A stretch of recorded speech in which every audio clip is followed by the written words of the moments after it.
struggling with when the chart tells two different stories. For example, if you're evaluating L4 and L10, and they say one thing, and then you look at sun and moon as universal significators of the mother father, and they tell a completely different story, like how you reconcile that, or what you've noticed in your practice and experience. Like when you see something really positive and something really negative, do you see a lesser extreme manifestation of that potential, or what have you noticed?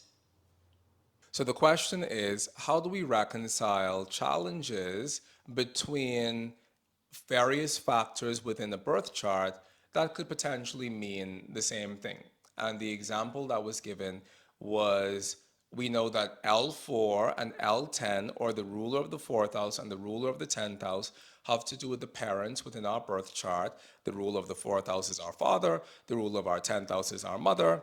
And we also know from a universal perspective that the moon universally is representing the mother and the sun universally is representing the father. Therefore, we might potentially have a chart where we have an opposition between the ruler of the fourth house and the ruler of the 10th house, which could potentially show a very contentious relationship between our parents. But on the other hand, we could also have a lovely trine relationship between the moon and the sun, which could possibly show a wonderful relationship between our parents. How do we sort it out? From a traditional astrological perspective, or from my traditional astrological perspective, the planets that are going to carry the specific signification of anything within our chart are going to be planets that are the specific rulers of topics within our chart. If I had a chart where I had the ruler of the fourth house and the ruler of the 10th house in an oppositional aspect with each other, then I would read that that person's parents had a very contentious relationship with each other that probably led to divorce, assuming that the oppositional aspect clearly showed one planet, the faster moving planet, separating from the opposition, period. I would interpret that as a contentious relationship between the parents that possibly resulted in divorce. Now, what would I say if I had that oppositional aspect between the ruler of the fourth house and the ruler of the 10th house, and on top of that, I had a lovely trine relationship between the sun and the moon? I would still read it as divorce.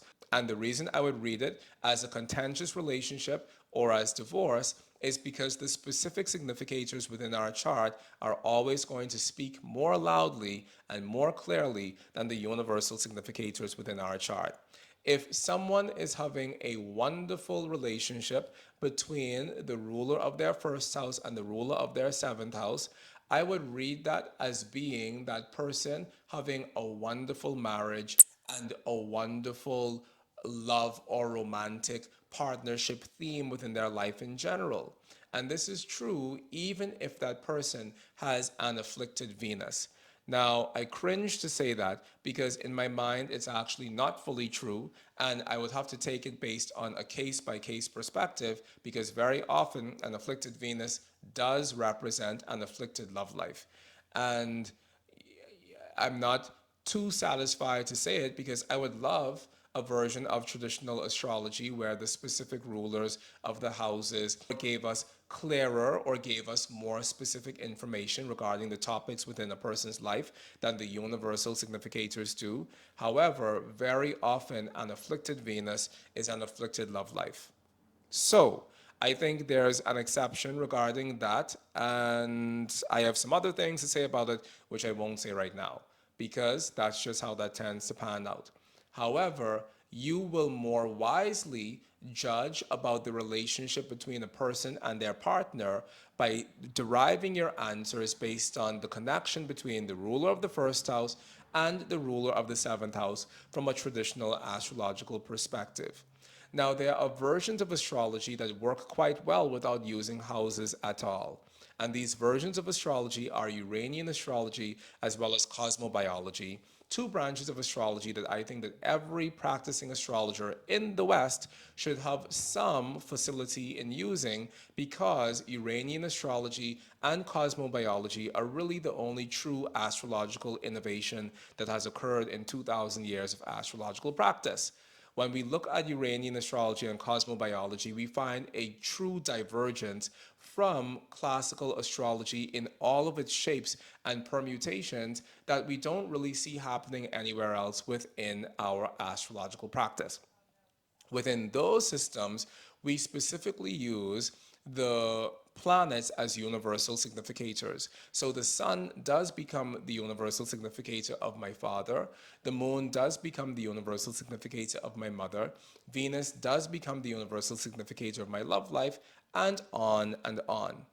If you're practicing within that system of astrology has its fail safes that allow you to practice without having to worry about the rulers of houses, because there are no rulers of houses within that system. However, if you're practicing within a purely traditional context, while we do take the sun and the moon to represent the parents, if you ever see a conflicting story between the sun and the moon and their aspect relationship within a chart, and the ruler of the fourth house and the ruler of the 10th house and their aspect relationship within the chart, and you don't know what to say to that person about their parents, then I would suggest you go with the story that you see coming from the ruler of the fourth house and the ruler of the 10th house and their relationship, because I think that that is something that you can rely on more dependably than trying to judge this question based on the relationships of the sun and the moon. I had sort of a variation on that question, which is when planets within the houses tell a very different story than the ruler relationship. Like, let's say you have Pluto and Mars and Uranus in the seventh house, but you have a trine between L1, L7. So the next question is, what if the planets that occupy a house tell a different story within a chart than the story that's being told by the planet that rules that house? This is a very important question, and it's very easily answered.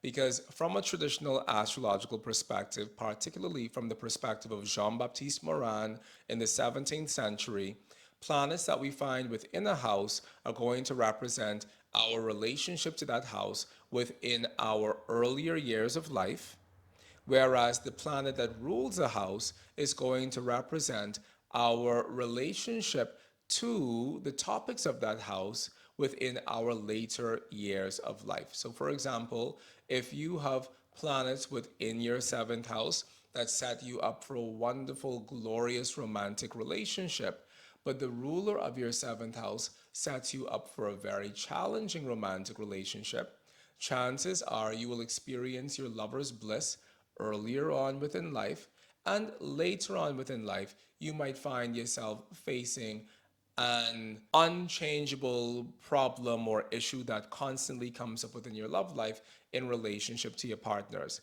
Similarly, maybe you have a second house that naturally predisposes you to making a lot of money, but the ruler of your second house doesn't. Then that means that within the earlier part of your life, you're going to be in a state of financial winning and financial gain and financial success.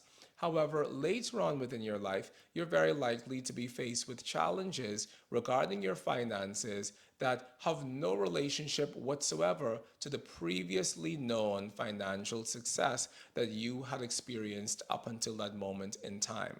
So it's very important to know that the planets within the houses deliver their promise more evidently within the earlier stage of our life, and I'll say up until the age of 30.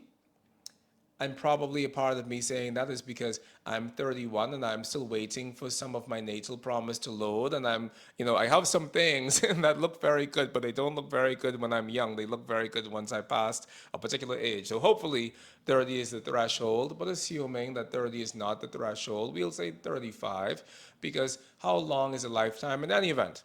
So the point is that planets within houses are more likely to show what your destiny and what your lived experience of those houses are going to be when you are younger.